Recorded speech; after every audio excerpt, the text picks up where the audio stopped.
Shalom, selamat malam Bapak Ibu Saudara-saudari yang dikasihi Tuhan. Renungan firman Tuhan Pendeta Dr. Erastus Sabdono bersama saya Z. Ferry.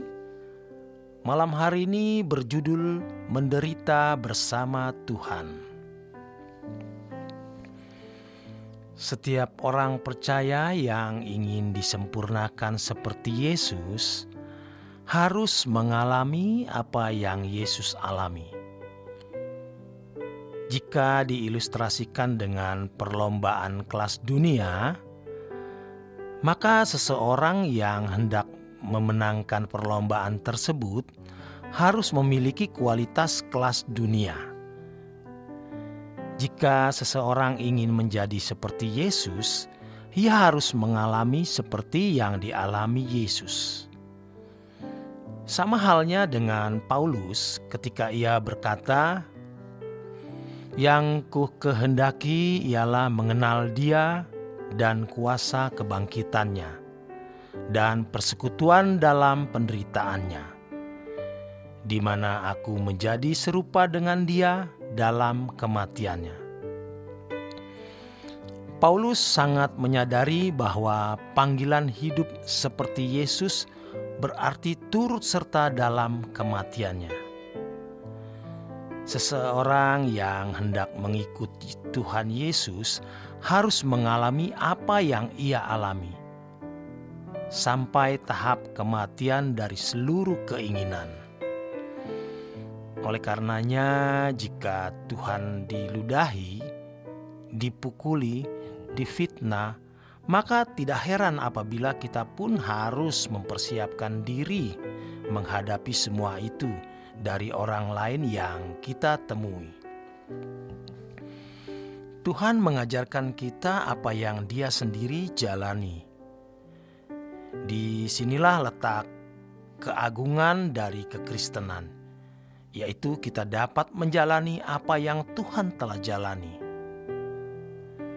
Firman Tuhan mengatakan begini, "Kamu telah mendengar firman, mata ganti mata dan gigi ganti gigi. Tetapi aku berkata kepadamu, janganlah kamu melawan orang yang berbuat jahat kepadamu, melainkan siapapun yang menampar pipi kananmu, berilah juga kepadanya pipi kirimu."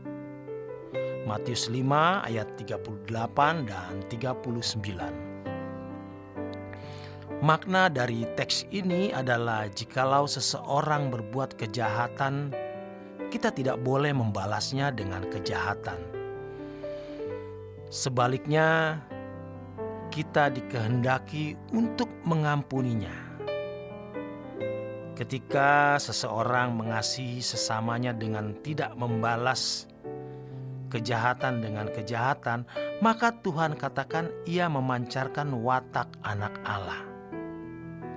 Tuhan berkata, "Tetapi aku berkata kepadamu, kasihilah musuhmu dan berdoalah bagi mereka yang menganiaya kamu. Karena dengan demikianlah kamu menjadi anak-anak Bapamu yang di surga." Matius 5 ayat 44 sampai dengan 45. Jadi keberadaan sebagai anak Bapa ditunjukkan dengan karakter yang sama dengan Tuhan Yesus, yaitu mengasihi sesama dengan mengampuni. Akan tetapi suatu hal yang tidak dapat dibantah adalah mengampuni orang bukan saja bisa dilakukan oleh orang Kristen. Orang-orang yang beragama lain, misalnya filosofi suatu agama dari dataran Tiongkok, juga mengajarkan pengampunan. Bahkan tidak membalas kejahatan musuh dengan kejahatan. Dalam agama kejawen juga terdapat filosofi serupa yang mengajarkan penganutnya untuk mengalah. Filosofinya adalah ngalah luhur weka sani, yang artinya mengalah untuk menang. Hal ini menunjukkan bahwa di luar Kristen terdapat banyak pandangan yang luhur Oleh karenanya, kekristenan seharusnya memiliki kebenaran yang lebih daripada itu, karena kita memiliki standar untuk menjadi anak-anak Allah. Namun faktanya, tidak sedikit orang Kristen yang sulit mengampuni orang. Bahkan ada yang sengaja melukai orang, menyakiti, merusak nama baik orang, memfitnah. Sebab itu Tuhan berkata, kamu juga harus mengampuni.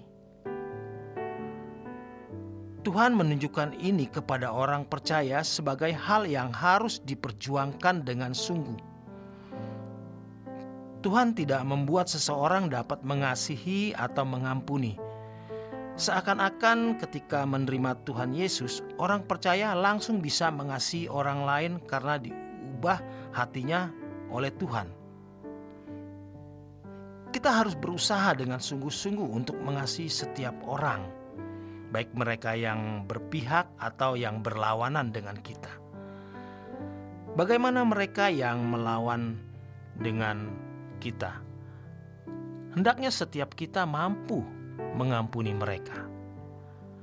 Hal ini kita lakukan karena kesadaran kita sebagai anak-anak Allah yang harus mencerminkan pribadi Bapa kita.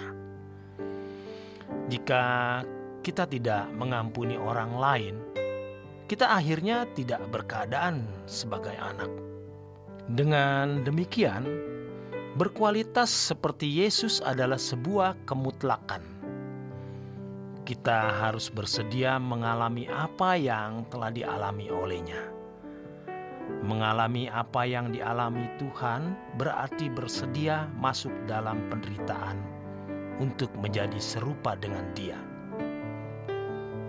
Paulus berkata, dan jika kita adalah anak, maka kita juga adalah ahli waris. Maksudnya orang-orang yang berhak menerima janji-janji Allah, yang akan menerimanya bersama-sama dengan Kristus. Yaitu jika kita menderita bersama-sama dengan Dia, supaya kita juga dipermuliakan bersama-sama dengan Dia. Roma 8 ayat 17. Orang-orang yang telah dibenarkan oleh Tuhan diberi kesempatan untuk menjadi anak Bapa. Mereka yang berkesempatan menjadi anak Bapa ini adalah pewaris janji Allah dalam kekekalan. Dalam teks ini mengindikasikan bahwa hal tersebut tidak terjadi secara otomatis. Mereka yang dipanggil menjadi anak harus mengalami hal yang sama dengan yang dihadapi oleh Yesus, yaitu masuk dalam penderitaan. Hanya dengan masuk dalam penderitaanlah setiap orang di dalam Tuhan dapat dimuliakan bersama dengan Dia. Dalam konteks pengampunan, penderitaan dapat diartikan sebagai perasaan sakit atau tidak nyaman ketika mengampuni seseorang tanpa syarat. Hal ini harus kita gumuli dan hidupi dengan serius agar kita mengambil bagian dalam penderitaan bersama dengan Tuhan. Selamat berjuang, selamat malam, selamat beristirahat. Tuhan memberkati.